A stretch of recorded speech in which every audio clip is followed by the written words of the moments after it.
Iya, pada kesempatan kali ini kami kelompok 3 akan mempresentasikan hasil kerja kami tentang strategi tingkat perusahaan. Ratusan perusahaan saat ini, IBM, Wells Fargo, dan General Electric telah melingkup perencanaan strategi secara penuh dalam pencarian pendapatan dan laba yang lebih tinggi.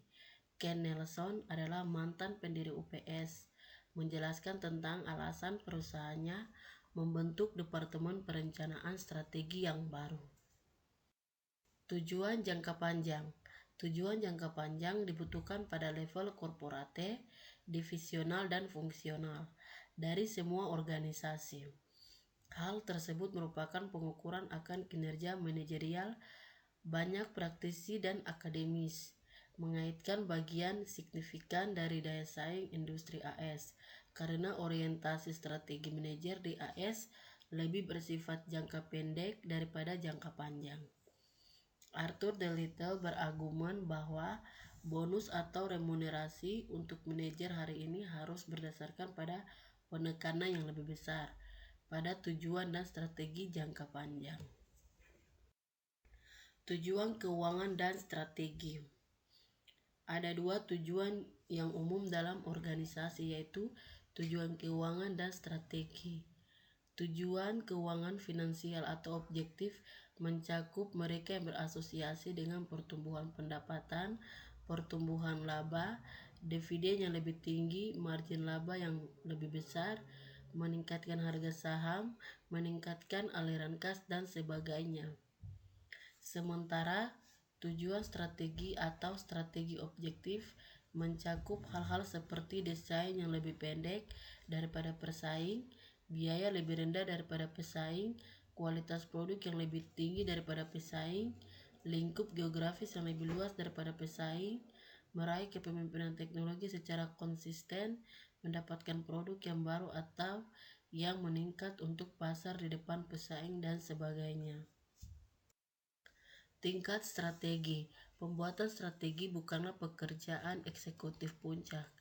Manajer kelas bawah dan menengah juga dapat terlibat dalam proses perencanaan strategi seluas mungkin.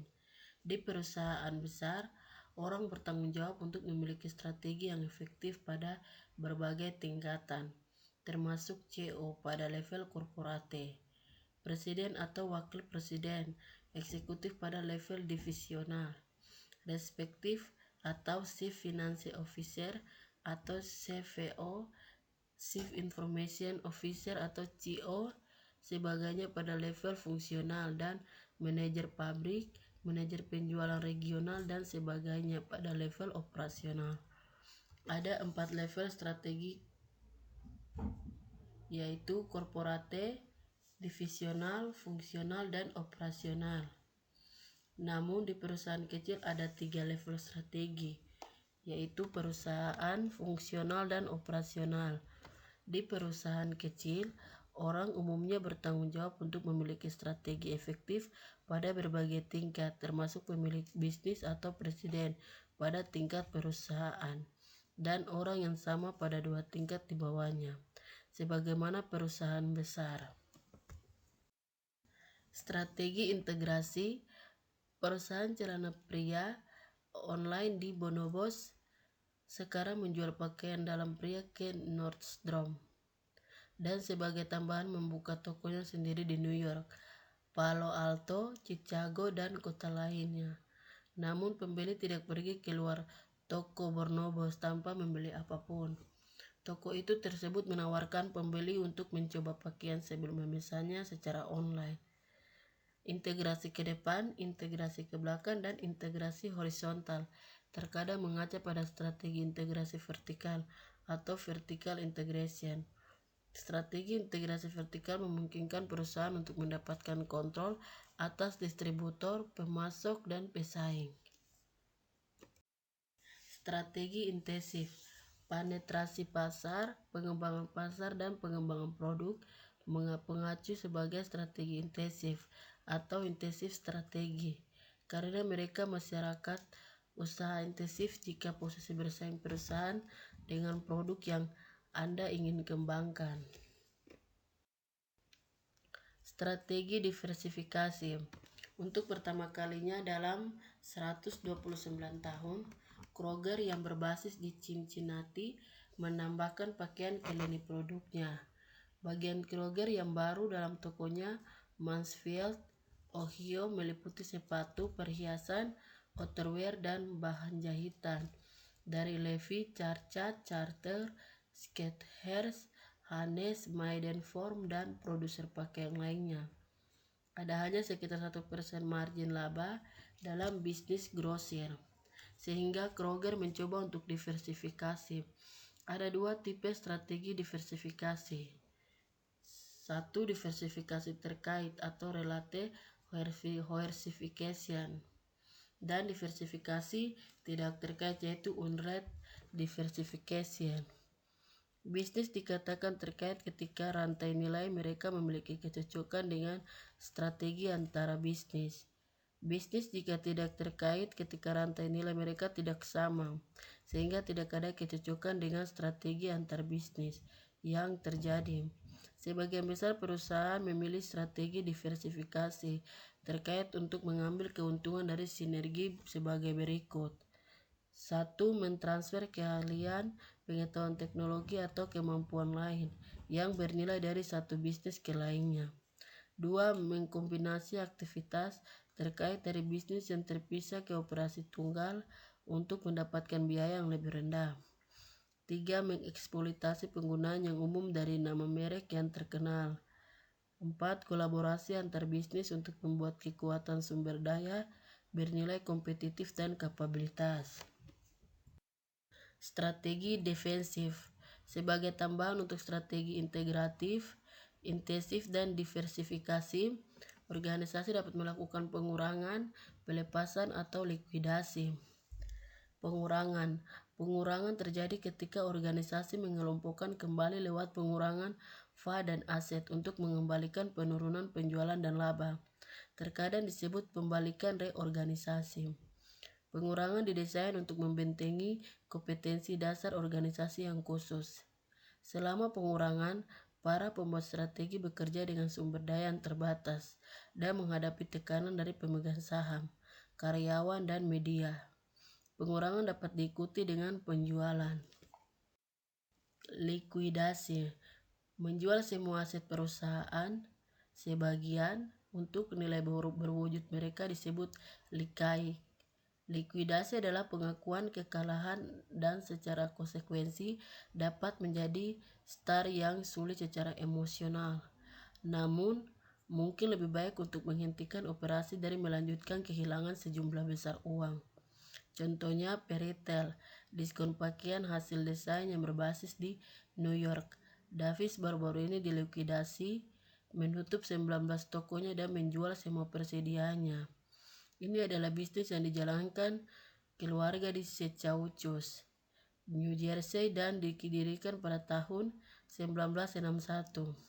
Davis memutuskan bahwa ia tidak bisa bersaing dengan TJ Maxx dan Marsha yang telah berekspansi secara agresif ke New York City.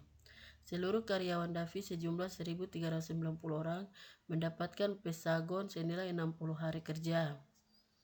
Berbasis di Irving, Texas, Hostess Brands pada akhir tahun 2012 menyatakan kepada 18.000 pekerjanya bahwa perusahaan akan dilikuidasi dalam 5 hari, kecuali jika karyawan serikat buruh kembali bekerja.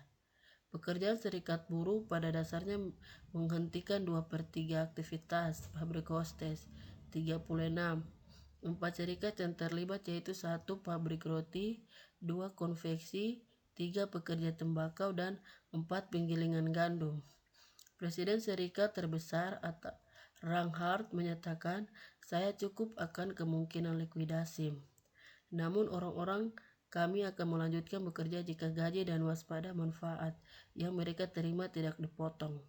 Pada Mei 2013, merek-merek berikut ini diprediksi oleh Wall Street Journal akan hilang pada tahun 2014. 5 strategi generik Michael Porter. Mungkin 3 buku yang paling banyak dibaca pada analisis bersaing di tahun 1980-an adalah buku Michael Porter, Kompetitif Strategi, 1980, Competitive Advantage 1985, dan Advantage Nation 1989.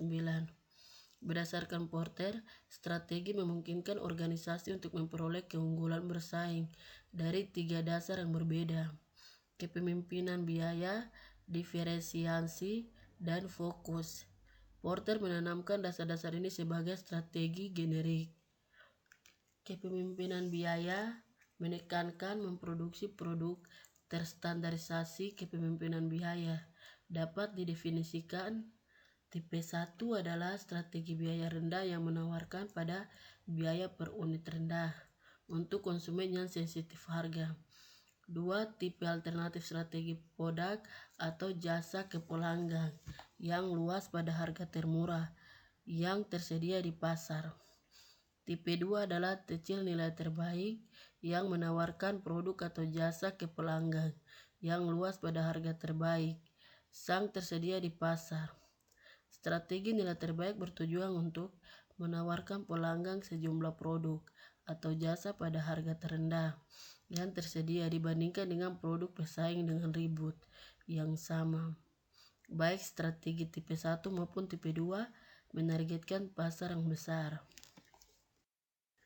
Porter menekankan kebutuhan untuk strategis dalam melakukan analisis biaya manfaat untuk mengevaluasi berbagai kesempatan di antara unit bisnis perusahaan yang sudah ada dan yang potensial.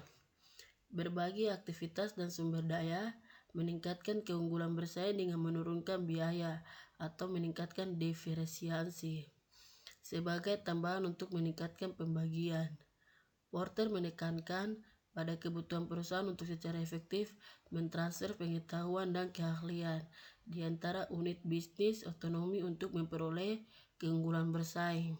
Bergantung pada faktor-faktor seperti tipe industri, ukuran perusahaan, dan sifat persaingan.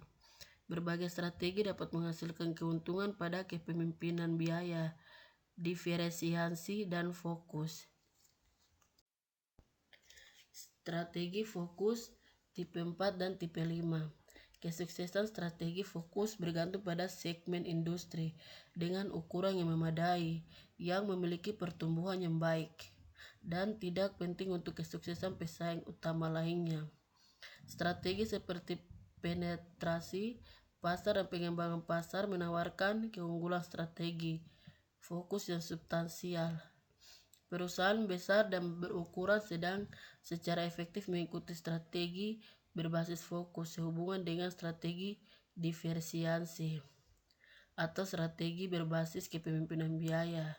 Semua perusahaan pada intinya mengikuti strategi yang berbeda, karena hanya satu perusahaan dapat membedakan dirinya dengan biaya terendah.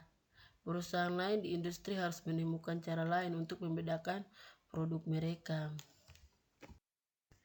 Makna untuk mencapai strategi. Kerjasama antar pesaing. Dalam artikel Wall Street Journal baru-baru ini yang berjudul Facebook, Yahoo Kids, dan Makeup, dua perusahaan pesaing ini selama bertahun-tahun menjalani tuntutan hukum. Dalam artikel Wall Street Journal baru-baru ini yang berjudul Facebook, Yahoo Kids, dan Malke dalam lisensi silang paten, kemitraan iklan yang baru, distribusi venture bersama yang luas, dan paten mengungkapkan bahwa hal yang mereka anggap aliansi strategi yang baru, termasuk lingkup media bersama. Strategi yang menekankan pada kerjasama antara pesaing lebih banyak digunakan untuk kolaborasi antar pesaing untuk meraih kesuksesan. Kedua perusahaan harus berkontribusi dalam sesuatu yang khusus, seperti teknologi, distribusi, penelitian dasar, atau kapasitas manufaktur. Namun, risiko besar adalah transfer yang tidak diinginkan, meliputi kemampuan atau teknologi yang baru, dapat terjadi dalam level organisasi di bawah kesepakatan yang ada. 5. Informasi tidak termasuk dalam perjanjian formal seringkali dipertukarkan pada interaksi harian, hubungan antara teknisi, pemasar, dan pengembang produk. Perusahaan seringkali memberi terlalu banyak informasi kepada perusahaan pesaing ketika mengoperasikan perjanjian kerjasama, perjanjian formal yang lebih ketat dibutuhkan. Manajemen strategi di organisasi nirlaba dan pemerintah. Organisasi nirlaba atau non-profit pada dasarnya seperti perusahaan yang mencari laba, kecuali untuk dua perbedaan. 1. Nirlaba tidak membayar pajak, dan 2. Nirlaba tidak memiliki pemegang saham untuk menyediakan modal. Secara virtual, dalam semua cara, nirlaba seperti untuk laba atau for profit. Nirlaba memiliki pesaing yang ingin menyingkirkan mereka dari bisnis. Nirlaba memiliki karyawan, pelanggan, kreditor, pemasok, dan distributor, bersama dengan anggaran keuangan. Laporan laba rugi, neraca, laporan arukas, dan sebagainya. Organisasi nirlaba membutuhkan perencanaan strategi, seperti perusahaan yang mencari laba, dan mungkin lebih lagi karena modal ekuitas, bukan sumber alternatif pendanaan. Proses manajemen strategi digunakan secara efektif dengan banyak organisasi, pemerintah dan nirlaba, seperti Pramuka, Palang Merah, Dewan Perdagangan, institusi pendidikan, institusi medis, pemanfaatan publik, perpustakaan, badan pemerintahan, dan gereja. Sektor nirlaba secara mengejutkan memiliki karyawan terbanyak di AS. Banyak organisasi pemerintah nirlaba melampaui perusahaan privat dan korporasi dalam inovasi, motivasi produktivitas, dan manajemen strategi. Dibandingkan dengan perusahaan yang mencari laba, organisasi pemerintah dan nirlaba mungkin bergantung pada pendanaan luar secara total. Khusus untuk organisasi ini, manajemen strategi memberikan kendaraan yang sangat baik dalam mengembangkan dan menjustifikasi permintaan untuk dukungan keuangan yang dibutuhkan. Manajemen strategi di perusahaan kecil. Alasan mengapa menjadi bos bagi diri Anda sendiri. Setelah menjadi obsesi nasional adalah bahwa pengusaha telah menjadi panutan di AS. Hampir semua orang ingin memiliki bisnis, dari remaja dan mahasiswa kampus yang mendaftar kursus wirausaha, hingga mereka yang lebih tua dari tahun yang membentuk perusahaan setiap tahun. Manajemen strategik adalah penting untuk kesuksesan perusahaan besar. Namun bagaimana perusahaan kecil? Proses manajemen strategik menjadi hal yang fatal untuk perusahaan kecil. Untuk permulaannya, semua organisasi memiliki strategi. Bahkan jika strategi hanya berevolusi dari operasi harian. Bahkan jika dilakukan secara informal atau dengan pemilik atau pengusaha tunggal. Proses manajemen strategi secara signifikan meningkatkan pertumbuhan dan kesejahteraan perusahaan kecil. Karena jumlah pria dan wanita yang memulai bisnis mereka sendiri di AS. Lebih banyak individu yang menjadi strategi. Pemecatan korporasi yang menyebar luas telah berkontribusi terhadap ledakan dalam bisnis kecil dan ide baru. Sejumlah majalah dan artikel jurnal telah berfokus dalam mengaplikasikan konsep manajemen strategi ke bisnis kecil. Kesimpulan besar dari artikel-artikel ini adalah kurangnya pengetahuan. Manajemen strategi adalah penghambat serius dalam banyak pemilik bisnis kecil. Masalah lain seringkali dalam mengaplikasikan konsep manajemen strategi untuk usaha kecil adalah kurangnya modal yang memadai untuk meraih kesempatan eksternal dan kerangka referensi kognitif harian. Penelitian juga mengindikasikan bahwa manajemen strategi di perusahaan kecil lebih informal daripada perusahaan besar. Namun perusahaan kecil yang melakukan manajemen strategi mengalahkan mereka yang tidak melakukannya.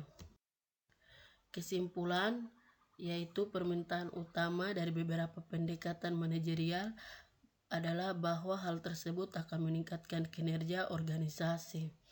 Hal ini khususnya benar dalam manajemen strategi, lewat keterlibatan dalam aktivitas manajemen strategi. Manajer dan karyawan memperoleh pemahaman yang baik dalam prioritas dan operasi organisasi. Manajemen strategi memungkinkan organisasi untuk menjadi efisiensi.